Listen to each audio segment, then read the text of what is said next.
Hi, everybody. Welcome back to another episode of Not So Wide Divide. Today, we'll talk about some mental health, kind of where it sits in our society today, how it affects everybody. Today's day and age, man, I don't know anybody in somebody's life that does not deal or have dealt with somebody with some kind of mental health issues, whether it's depression and anxiety or schizophrenia or so many other things that have kind of plagued our society. Is mental health. Yeah. And just the basis of mental health, man. A lot of people associate mental health with craziness, and you could drive yourself crazy if you don't address it.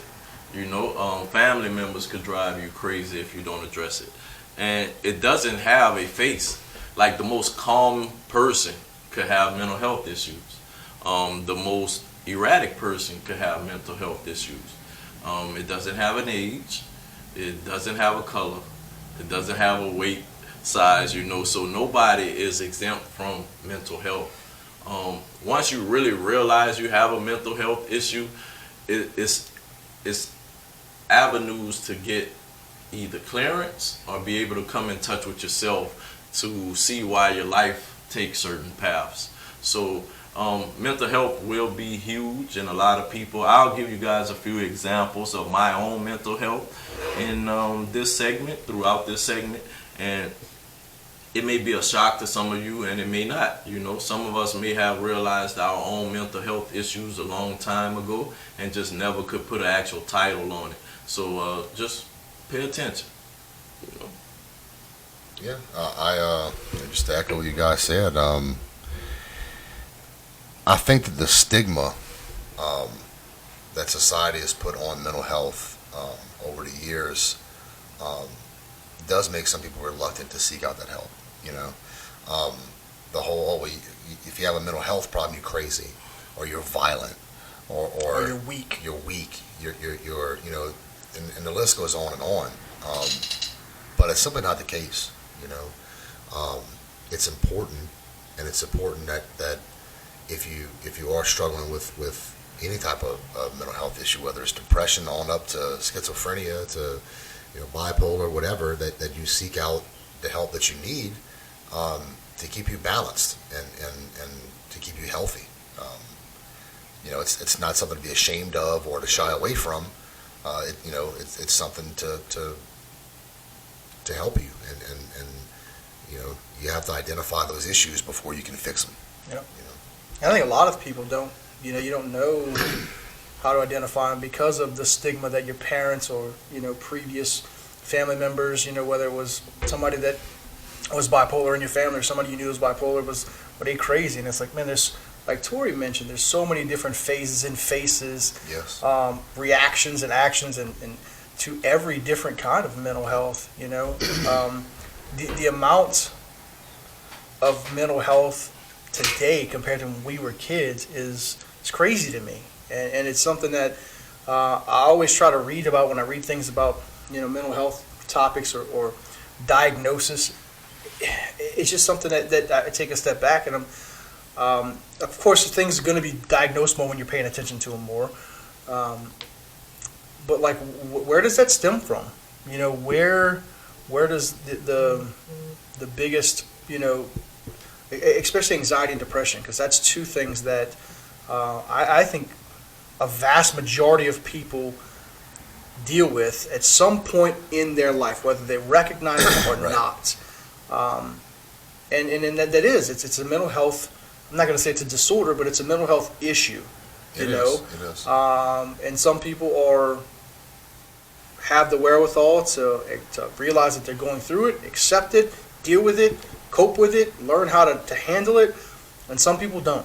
Well, I think that some of that stems from, as far as the where to come from thing, I think it's always there. I wholehearily believe that in the past that there's a few things that affected it. Just the acceptance of saying that there's a problem is a lot more prevalent now, right?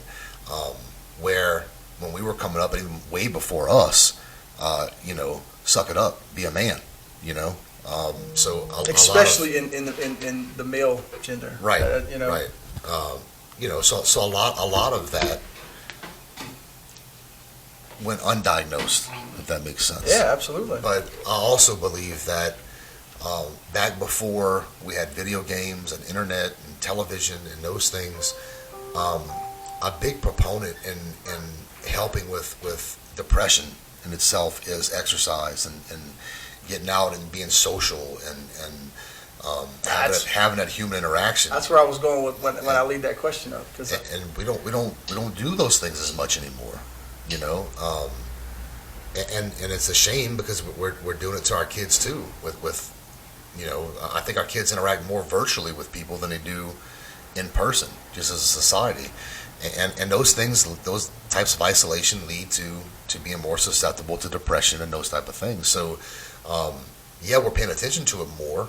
So it's being diagnosed more. But I don't think we're doing anything to ourselves as a species to help to combat it. Right? Yeah. Other than medicine, you know. And I'm not a big proponent for you know, over medicating people. I mean, the people that need it, of course, get it. But if you can fix depression with going outside and playing a game of tag football with your buddies, you know, I would take that route 10 times out of 10. You know, so I think that just as a society, the way we've evolved has left us more susceptible to mental health issues. Vitamin D, natural vitamin D is the best vitamin you can take, in my opinion. You know, get outside and you know, breathe some fresh air and do that more than you don't, and I think that'll help you figure stuff out. It'll help your body and your brain reconnect. You know, it's tough because I fight, you know, like you said, with my kids about it all the time. You know, I've been an outdoors enthusiast my whole life. I knew a lot of people that haven't, and that's pretty much the only difference between us. And you know, they battle with a lot of stuff, and I'm like, get outside. Right. Get out. It's true, man. I wholeheartedly believe that. You know, and like I was ecstatic when my son this year came to me and said, "Dad, can I play baseball?" I'm like, hell yes, you can play baseball, son. You know, but it gets him outside. It gets him interacting with people face to face. It lets him experience loss, right? And it said that's okay. It's okay to lose. You know, we can lose. We just get back up. You know, those type of life lessons are being lost with just as society evolves and the way we're evolving. A lot of those things are getting left, you know, to the wayside. And those lessons are invaluable when it comes to people's mental health and dealing with rejection and loss and, you know, just the coping plethora. mechanisms. Right. You learn coping mechanisms which help you actually translate and compartmentalize your issues. And you know, not that it's a solve all problem, but it's definitely it's like I said, it's a method. It's a method that you learn through sport, through interaction, through teams, through groups. You know, whether it's sport or anything else, anything that you know, you have a kind of plethora of other ideas and people to talk to, work with. You know, it's beneficial to mental health. You know, 100%. It scares me. You know, when you talk about we say mental health and in the corporate world. You know, a lot of corporations have been pushing the last 3 months to get these people back in the offices, and you have a lot of people that are complaining. Well, I was reading a report last night that said that 48% of people are willing to take a 10% pay cut to stay home. I believe that. Yeah. And I'm going, that's crazy to me. Right. Not the pay cut, the fact that you don't want to return to work. And you don't want to return to your coworkers, to your work family, you want to stay home and you want to Zoom and you want to be locked down to, man, that's not good for you. It may not be, but at the same time, you got to think about depending on their work environment. I get it. You know? So that's that whole, let's talk, I mean, work environment, but what I'm saying is that to be that you're so willing to do that, again, the long-term effects of that is not good for anybody. Yeah, but some of these people, I don't mean to cut you off, Tori. Some of these people are still getting the human interaction. they're able, because they're at home doing their work, they're able to go to their kids' school and interact with their children a lot more. They're able to go down the street and have coffee with their friend, because their friend's at home too. That's a good point. I get that. If that's happening, then great. But I don't think it is as much as we hope it is. Right. Well, that's what we would like to believe, that it's not happening, and even with the COVID deal right now, it still may be a slow shake back with those type of interactions. But for me, for instance, like I got a good job, I make good money, to say I don't really work too hard, but within the COVID hit, I have also experienced making money for myself. Not actually having to go to my job and make money, and making the same type of money I make for myself on my own job. So that opened up, hey, do I really want to still work like this for the next 10 years, or do I want to start putting my own self in position to go to work for myself? And I may have months where I don't make as much as I made, but that peace of mind, that knowing now I'm moving and making everything work to my accord, helps me a little bit more smile in the morning. Because at one point I was getting up like, man, I hate my job. Like, oh my God, I really don't want to go here today. And I physically had to change my mindset to like, hey man, you starting to really become your mind. You're going to work negative every day. Right. Every little thing is making you upset. You're trying to find a way to go home, So I had to physically say, hey, put things in place to be able to move away from this, and find things within the job that you still love that'll help you guide that. Because if you don't, if you starting to make enough money here and you still hating this, guess what? You're just going to wake up and say, hey, I ain't even all the way where I need to be, but F this. Right. And now you causing more mental anguish on the back end, because you wasn't really fully ready to make that leap, and you did that just because you stayed in that bad mental space on this side of the spectrum. So you think this it could be a positive long term for a lot of people? Me leaving? Or a lot, it depends on that person. Even you. For me, I think so. It helps like, you? You I'm think this- so excited about the opportunities to come forward, like it's really like And waiting for school the first day. now High school. I have to ask, because you're my boy. If I don't ask, I would kick myself in the ass for it.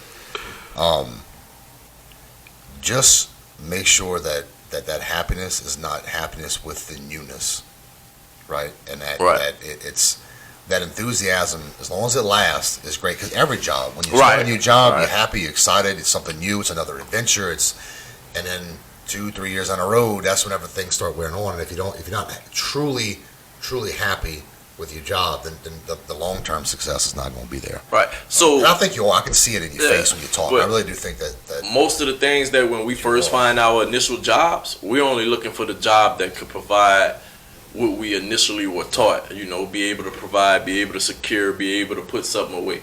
So 90% of our first jobs, unlike you, because yours was family interested, is something you really don't want to do. Right. You just going in it for the pay and the opportunities. So you don't really know what you want to do as far as your own business if it's not something that you was raised up in or something that a family would do. I say at least 5 to 10 years on a job. And that's if you learning from the job you're actually on. A lot of people go on jobs and just do the job and go home. Like, don't pay attention to how this document is ran or how this business project was financed and this and that. And when you start learning those aspects of the job, you understand some of the pressures of why they push this and push that. Right. Now, for the record, I'm no different with that. When I got into law enforcement, I didn't want to be a cop, man. It was suggested to me through a family friend. Right. And at the time, I couldn't think of a reason not to, like you said, it was a good, right. It was a decent paycheck, good benefits. Yeah. I mean, the benefits were good. The paycheck not so much. But I'm saying at your age. Oh yeah. I was 18 years old. Right. You would have made that money doing practically anything else. Right. Yeah. Yeah. But so I tried it, and I enjoyed it. Like Mike Abood, he used to own Bubba's too, and I worked for him for years. He's the one that suggested that I go into law enforcement. His father was a police officer in New Orleans. At the time, Mike was working at the kitchen in the jail, running the kitchen, and he suggested it. And my first reaction to Mike was, "Man, get out of here, dude! Like, I'm not. I don't want to be no damn police officer. You know, that's not me." He said, "Dude, it's in your blood. You need to come try it. I think this would fit you perfectly." I said, "I don't know." So I talked it over with Bobby. I was actually working for his brother at the time, installing surveillance cameras, and talked it over with Bobby. I need a help. Bobby said, "Hey, man, I think you should go try it out." I'm like, "You trying to get rid of me, bro? Like, what's going?" He said, "No, I think He was. he might have been." He said, 300-pound, 18-year-old kid yeah. walking through an attic is not Hey, not necessarily a good thing. Hey. Stepping on stud hey, and missing. I didn't miss." You ain't miss? I didn't You miss. just came I straight was through, athletic, huh? man. Oh, You know all right. So he suggested I go try it out too. He said, "Look, you can always come back and work for me." He said, "I don't care if it's 20 years from now. You can always come back and work for me." And I'm thankful for him for that. I'm eternally thankful to Mike for seeing what I needed at that time, Right. Whether I saw it or not, because it's been a profession that I fell in love with, and I've been doing it ever since. So I'm no different, as I guess, I get on tangents, but I'm no it's different mental health, than not anybody mental else. I mean, but we was talking about just how, Right. like, taking a break from corporate America and doing your own thing Right. and taking that 10% hit, maybe Oh, no, for... yeah, that wasn't a 10% hit. It was still a 10% in pay cut. Doing the same to job. stay home rather than returning back to their office. Right. Which, Yeah. what I don't understand, and maybe being a business owner, and I know this is not necessarily the mental health thing, and we can come back to that, but I would almost think that if I'm a business owner, I'm paying less electricity, I'm paying less overhead, I'm paying less everything, having my employees work from home, unless it's a service industry where I need that face-to-face interaction. This isn't going to be a customer facing Right. enterprise. So I don't understand why the employer wouldn't. I mean, there's a plethora of reasons. Number Right. one is control. Okay, Right. that makes sense. That's the first and foremost. I really can't control your workflow. I can't control, where you're at. I actually have to be able to get in touch with you. It's Right. not, it's the tangible aspect of it. Okay. Number two is, I already have the lease on this building, Right. right? These So are the rent's still going. Yeah, rent's still going, electricity's still going, because if there's 5 people in the office or 50 people in the office, it's not really going to change a whole lot, So the expenses are still there. A lot of it is like I said, interaction, To break the camaraderie.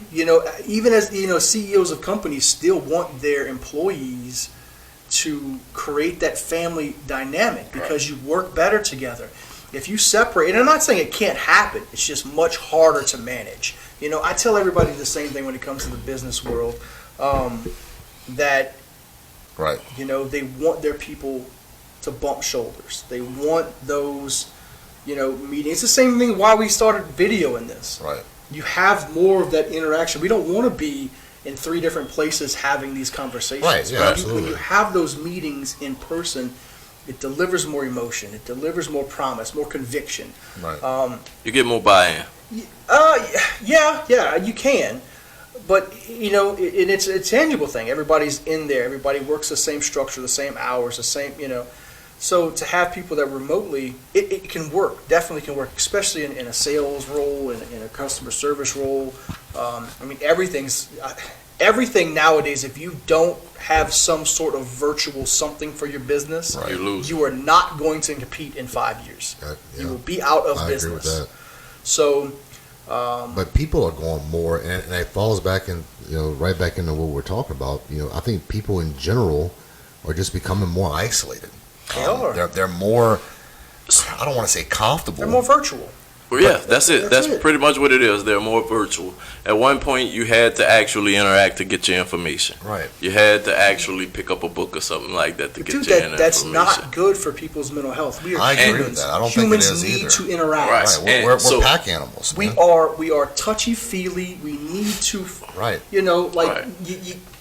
It's not good. It's and going to you be a need lost that. generation, man. Then you compound that with social media. But you can't, and that's my whole reason for saying the social media thing and actually wanting to talk about this.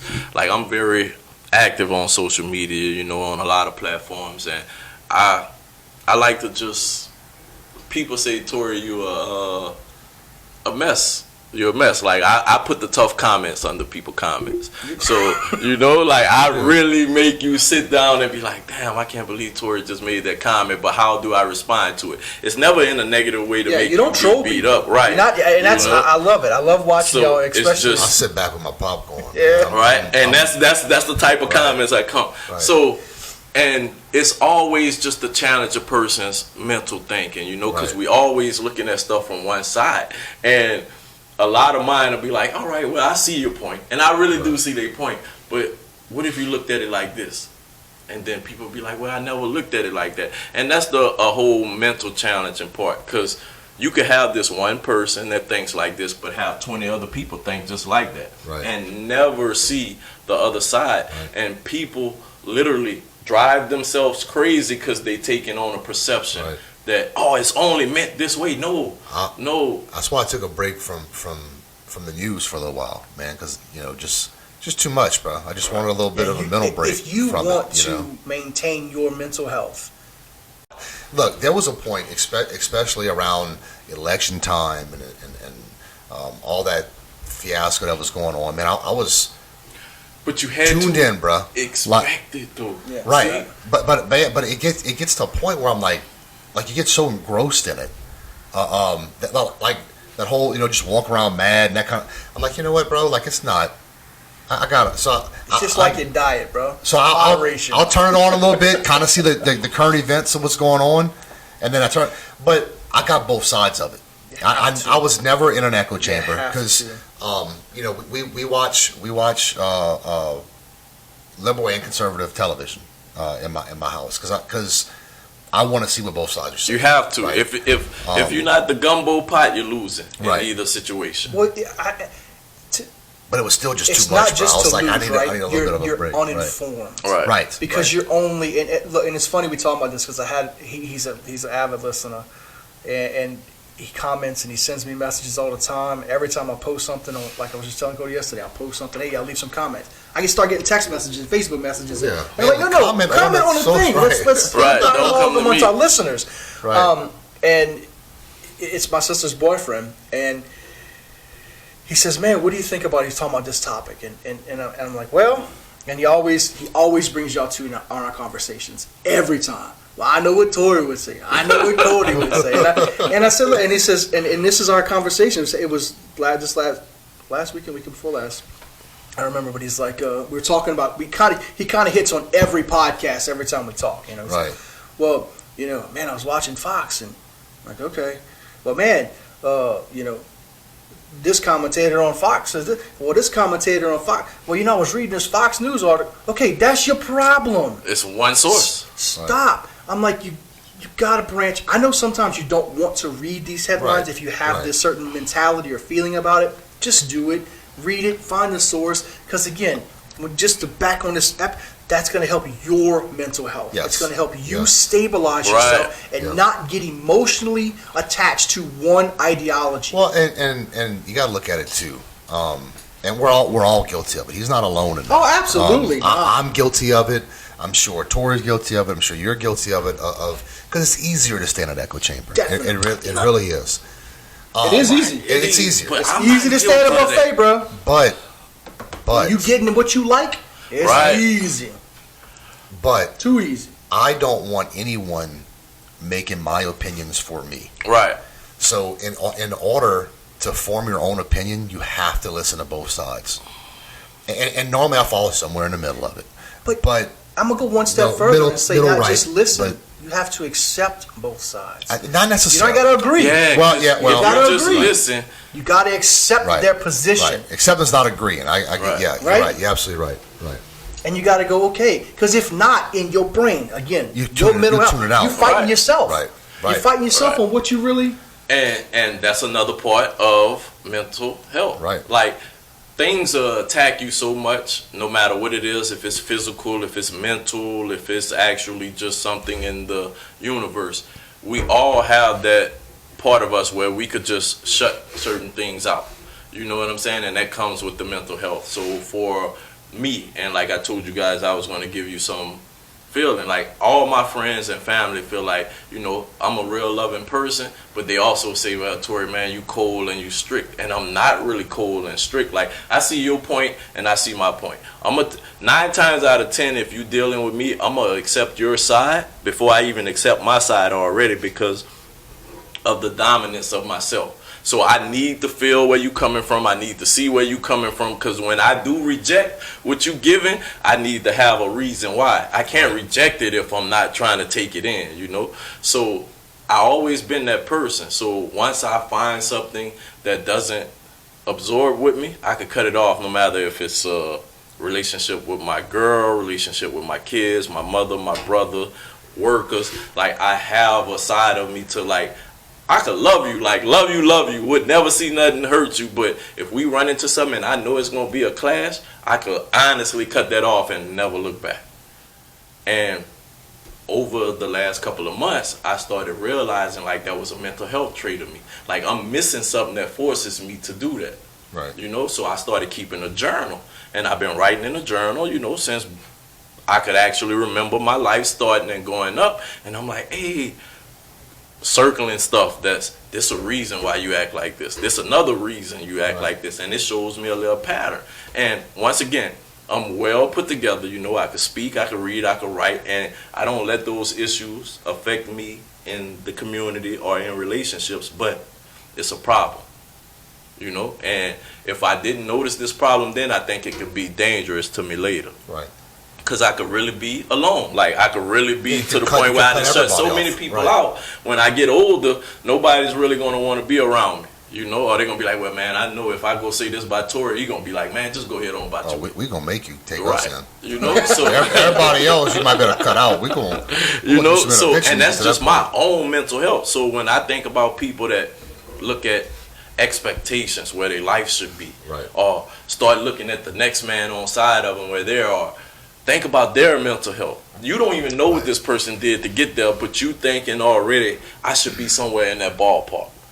So now mentally you don't have a plan on how to get to that ballpark. You're looking at eye candy at where you think you should be, and that's driving you crazy, especially if you don't have the resources to get there. Right. You know? So it's so many avenues with the mental health issue that I really be trying to expose. We learn so much from other people, and my 3-year-old, you know, and I've mentioned it before, you know, he has Downs, and the whole looking at other people and judging yourself and seeing, I'm guilty of that too.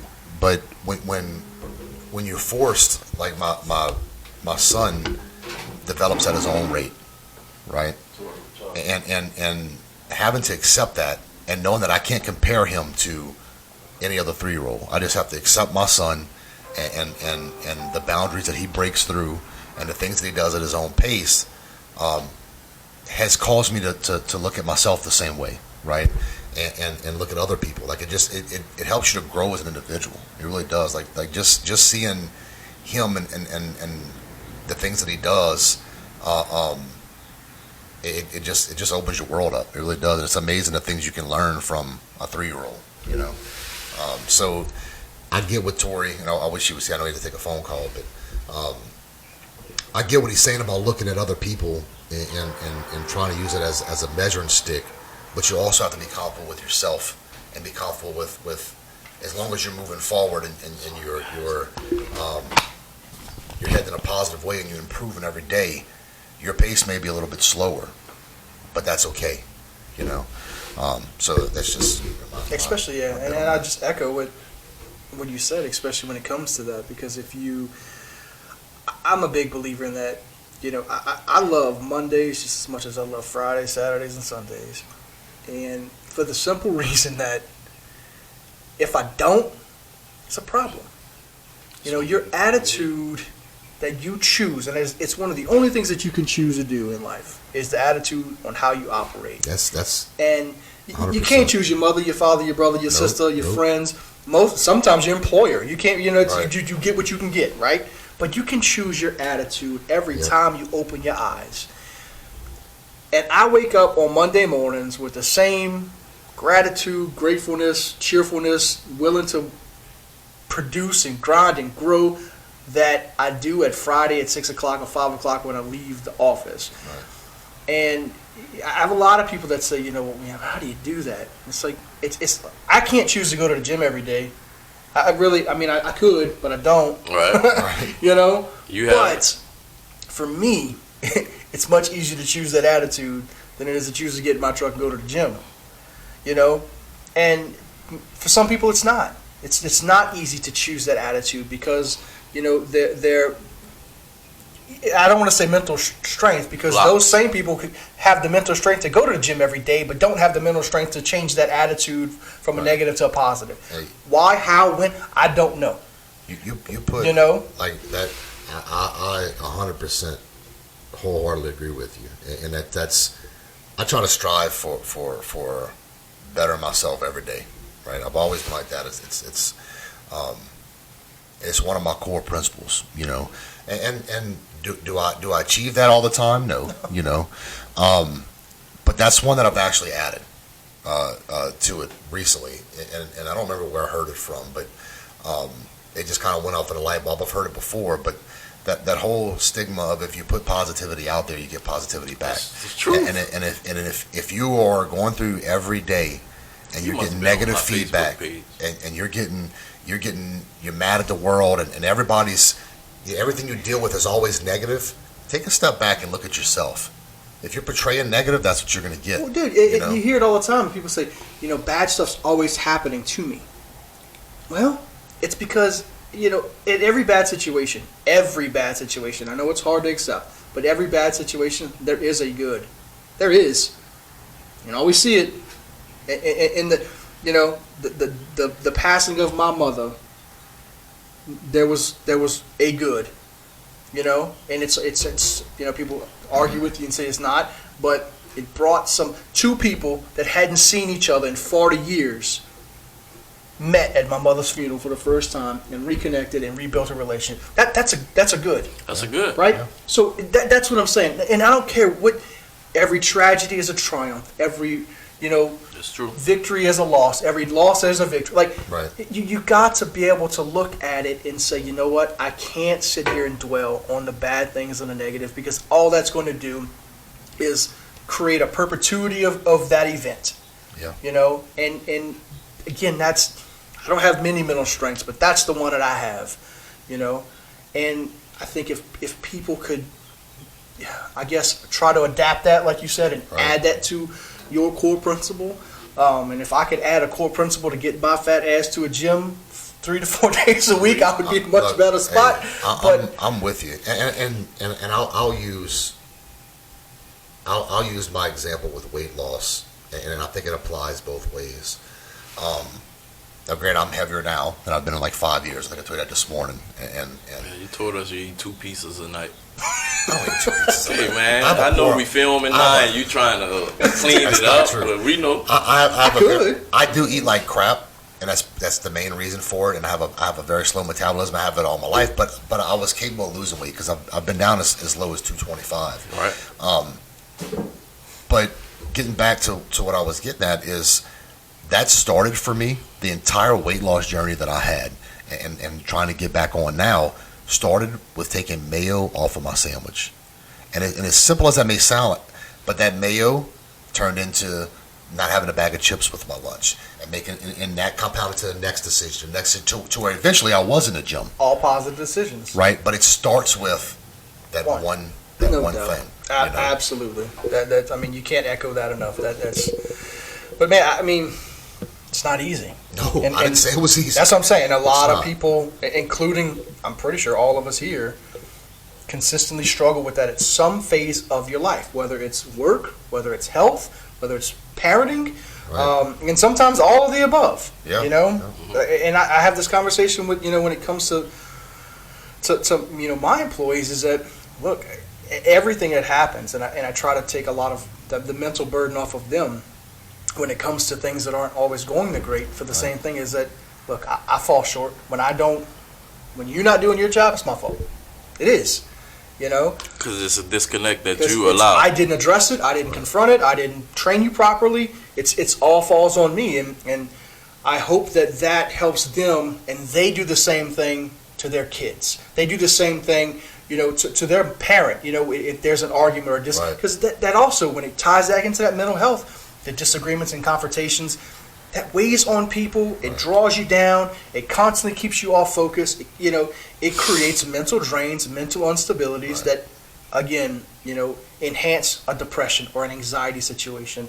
And look, that none of that's to take away from, like, there are mental health things, like, and sometimes even depression, but like your schizophrenia and your bipolar and your high anxiety, those things require medication.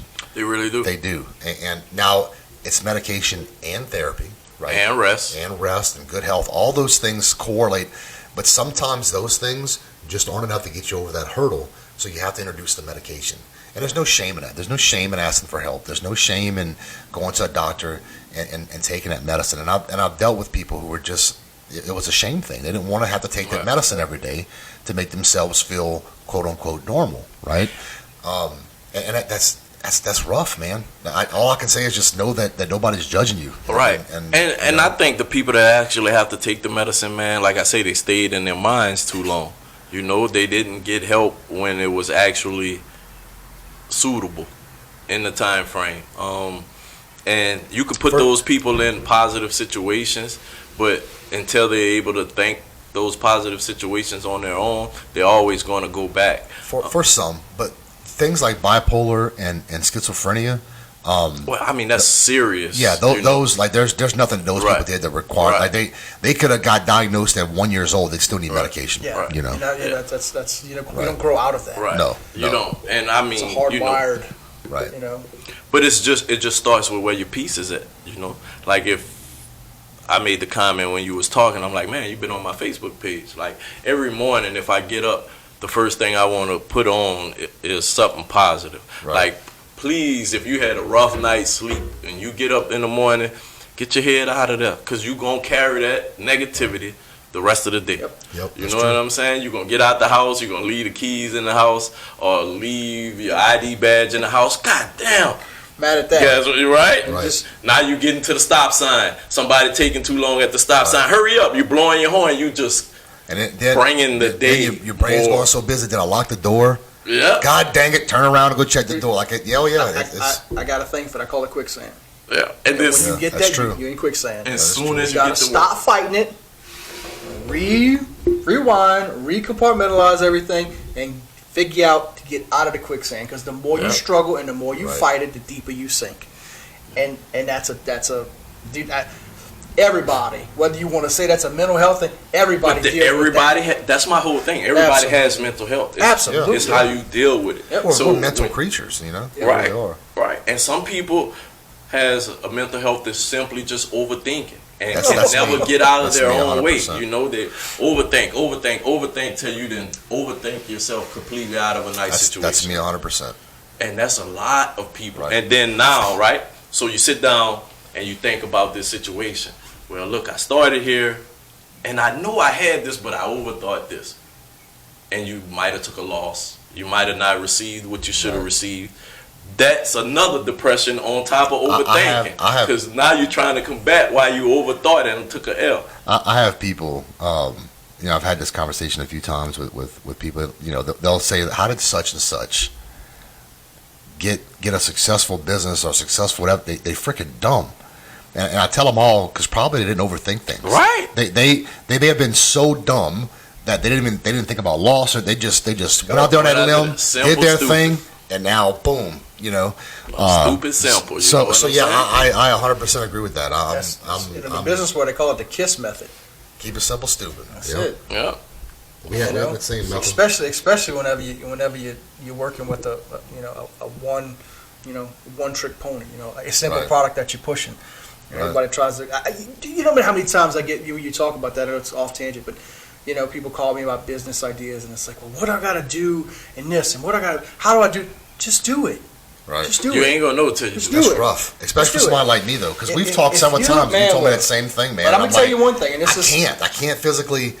Look, I can't risk it, To be self-employed, it's different when you're doing little side hustles, and Right. but to be self-employed and to create a business, it takes a mental strength that Yes. you're not going to even think about comprehending until you do it. Yeah. And That's then true. to build. Dude, when I look at, I've been self-employed now 13 years, and the company that I've created, I pat myself on the back and I'm like, man, that's a success. But when I look at it, I'm going, Facebook's only 3 years older than me. Right. Right? Do you know the mental strength? And look, and it's sacrifice that that you can imagine. And there's,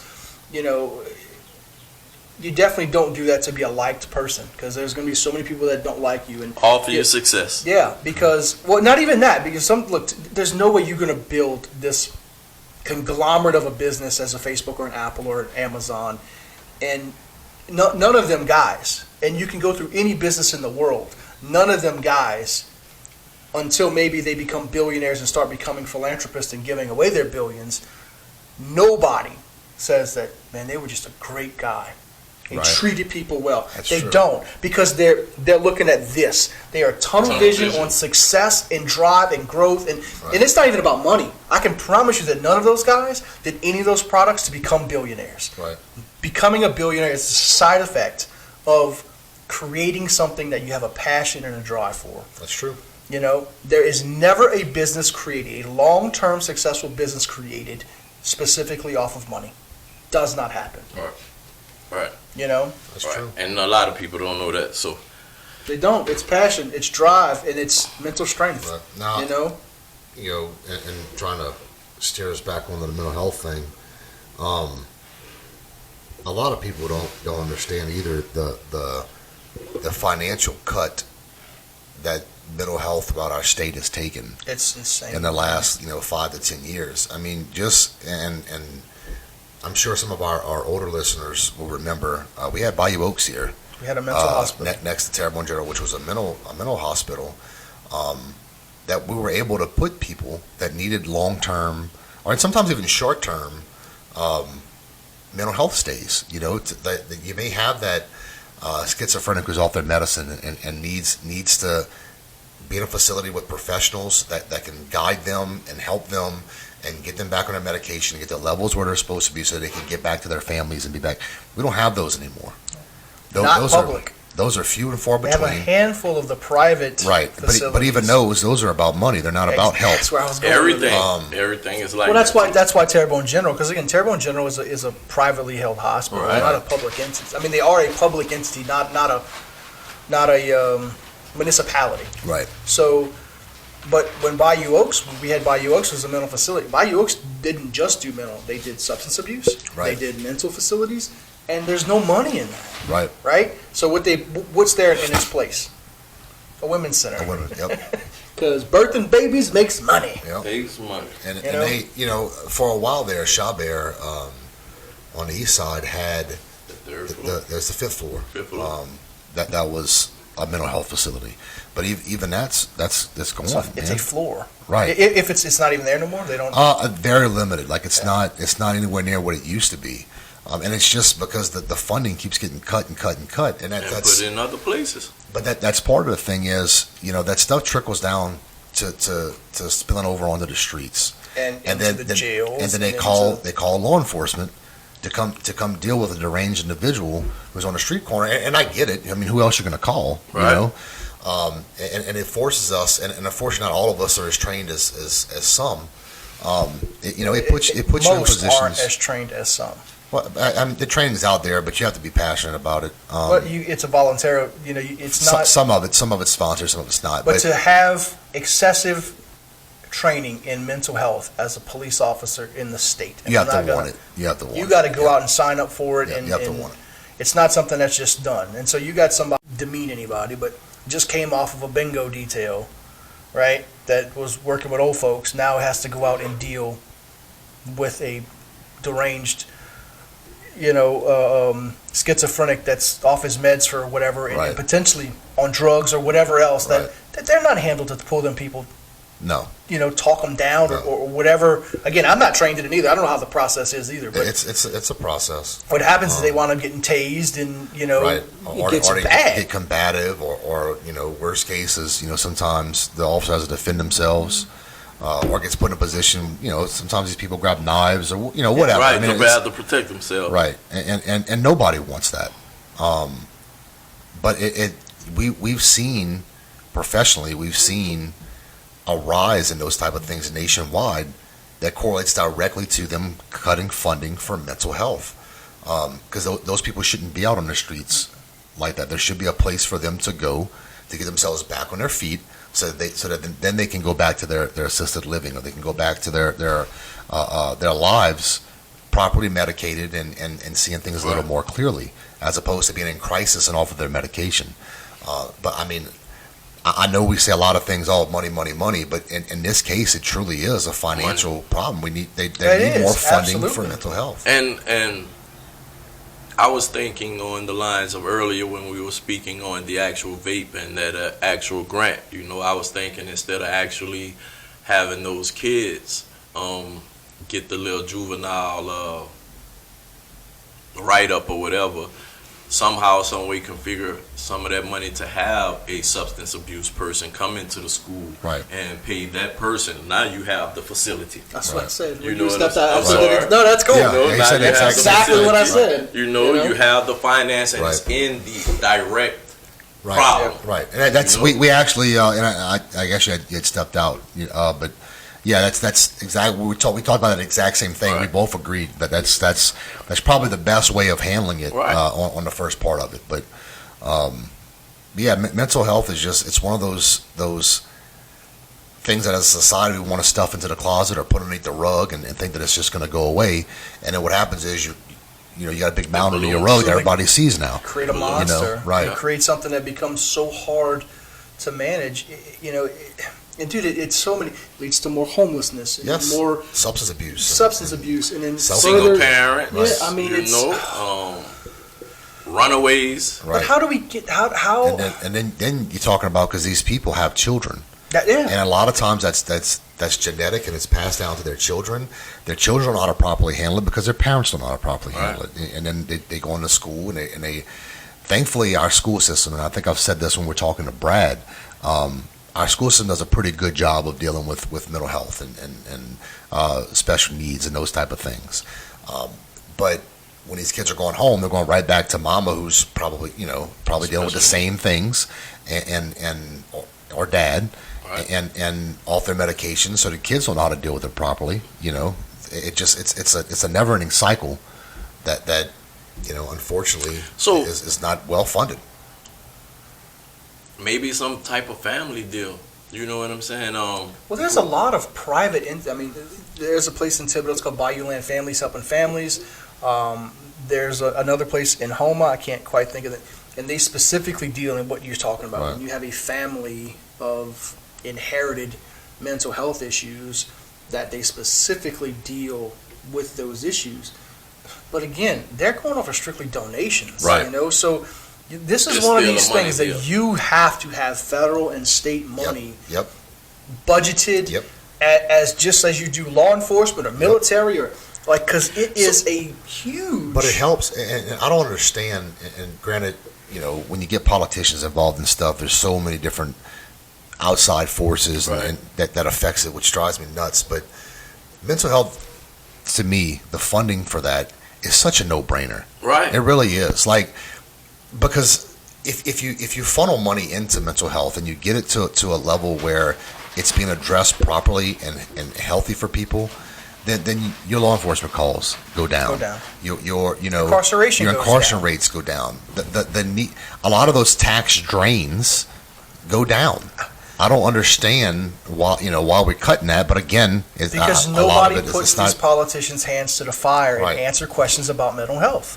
And They just And I don't. guess it's not a sexy issue either. It's It is, not. It's But- not. Nobody wants it. And you know what else? Because they don't know. Because they're not educated. They Right. haven't looked in it. People on their committees and in their parties don't pay attention. We don't even. We have a secretary of everything. Right. Mental health is a big thing. It's a We're one of huge the thing. only countries that don't have a national either it. minister or secretary of something that deals specifically with mental health. And we You know, should. 'Cause- Our Surgeon General. Well, I mean, we have Yeah. all these the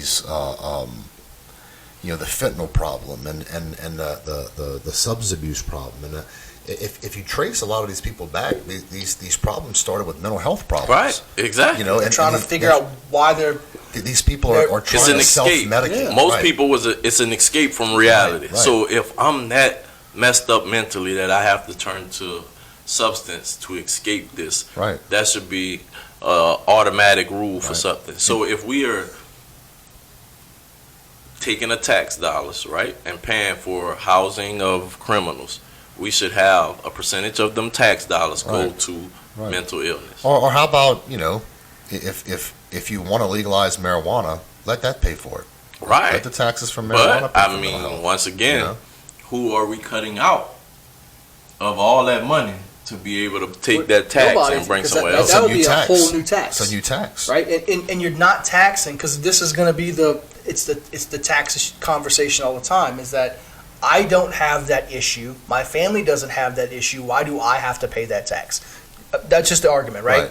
Well, when you start taxing marijuana, that's why they tax alcohol and tobacco, right? Right. So if I don't smoke, I don't want to pay a tax on something I don't consume and I don't do. Well, okay, then you have these vices or you have these Right. extra things, then I think that would be a phenomenal solution.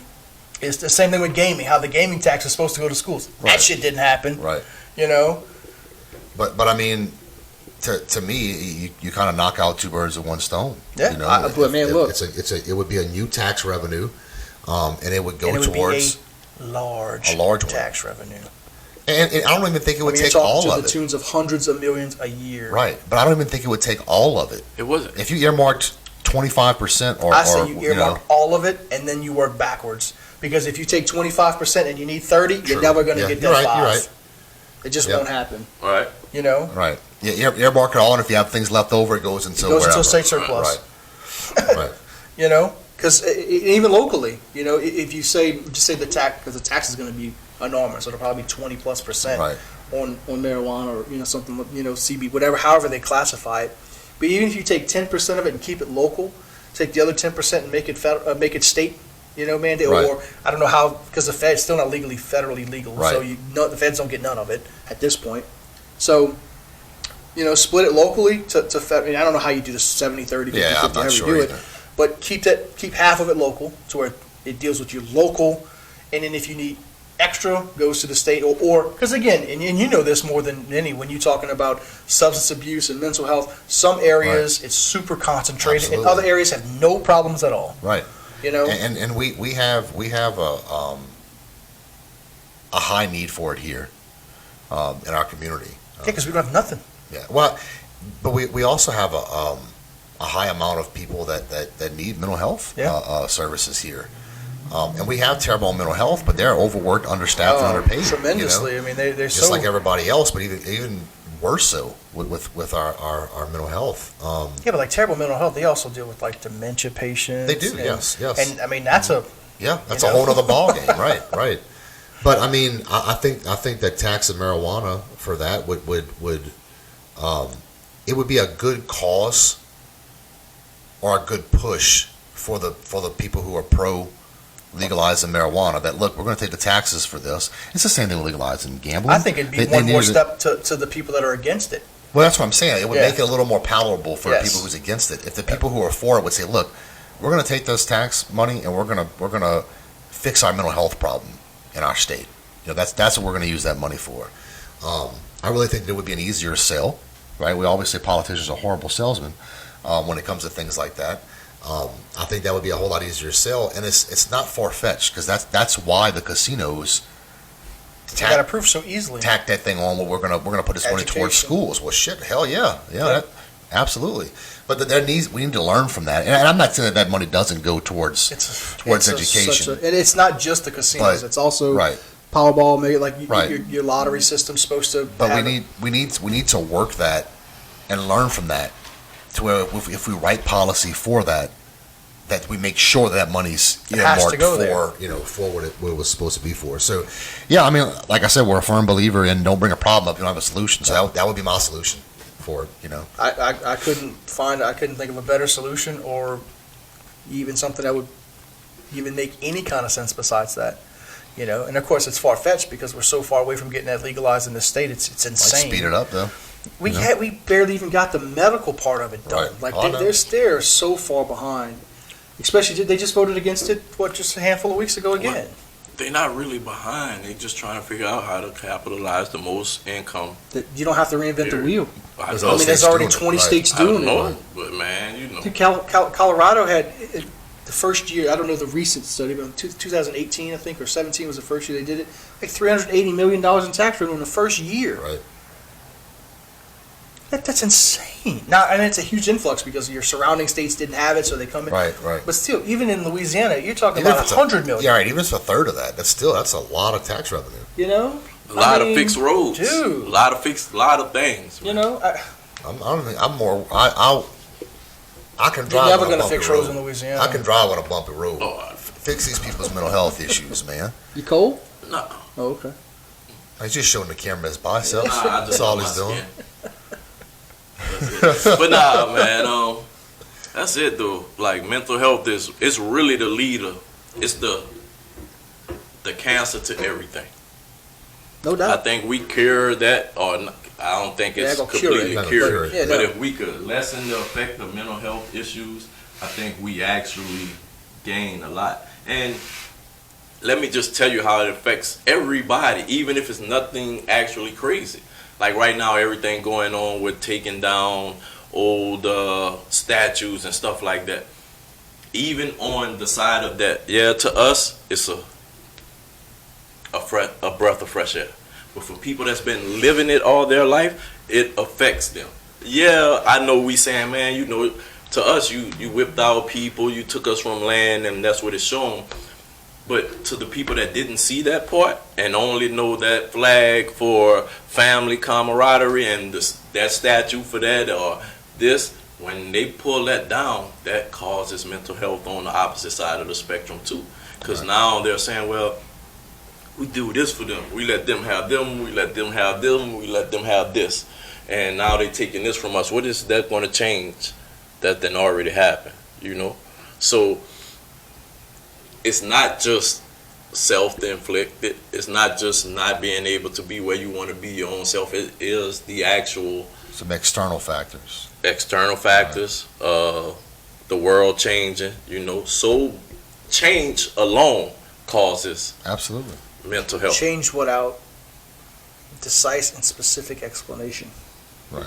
Right. Right. That's because like you just said, even if you take that example, I mean, like you said, both sides, the people that were for it or against it, if it's not, you know, if you're for it and you get it and you, but if you just go because of this and you don't have a true understanding on the other side of like, well, wait, like you said, I mean, this is, you know, I didn't see this as this and it's not explained and it's just, well, this is how it is because this is how they feel. That definitely affects people on the other Right, side right. going, well, wait, let's have this conversation. The conversations don't happen. Right. And it does create mental instability and anger and frustration. Yep. And Right. that just festers and grows. And Right. when anger it and causes fear division. metastasize, that creates some serious mental health And issues. it causes division amongst the people. Yeah. Right. Well, yeah, but It does. But it's a mental health issue. It's Right. not really a division amongst the people. It's because I don't understand and it ain't being explained to me correctly. So I just have to take the consequences Right. of it. And the other side just sees a bunch of angry, you know, Either way. racist or Either whatever. way, right. You know? Right. So yeah. I mean, but that mental health issue causes that friction, That that division. You know. So So yeah, I think it's a staple. I think it's something that definitely should and needs to be addressed. And my closing statements on that is just if you are going through any type of situation where you may need to talk to someone or you may need to seek help, don't be ashamed of that. Reach out, find some help. Shit, reach out to us on Facebook. I'll talk to you. Right. And we'll get you the help that you need. Nobody should have to go through that stuff alone. Nor should they be ashamed of going through it. So I'll leave that as my closing statements on that one. Beautiful. Yeah, I echo that. I mean, the same thing. If you are going through something that you don't know what it is, new feelings, new emotions, or if it's something that's just been festering and you don't know, reach out to somebody. If it's one of us, great. If I can't help you, I'm going to find somebody who can. And don't be scared to have these conversations with people. And if you're a politician or somebody in power that is looking to earmark something like this or put a bill together for something like this, or, look, if you want 3 Bayou boys from South Louisiana to help you put something together, I think we all have a great understanding of where we're at with this, positions and ideas and opinions. Come on, let's talk about it. Let's figure it out, because it's definitely something in our local area, and it's not just our local area, in our state, in our country, that has to be addressed before we get into a situation that is going to be truly uncontrollable. I think it's something that we can fix at this point. I don't think we're past that point of no return, but I do have a feeling it's probably not that far away. So let's get it addressed and let's get it figured out. And like I said, if you are going through something, find help, search help. Don't be scared to talk to people and admit it. Yeah. So to you guys out there, man, honestly, take a look at yourself. Don't take it from anybody else's perspective. Only you really know what you're going through. Only you can sit down and decipher what you're going through. And if it's too bad that you can't decipher what you're going through, yeah, seek that help. Seek your most positive friend you have in your realm and connect to that person.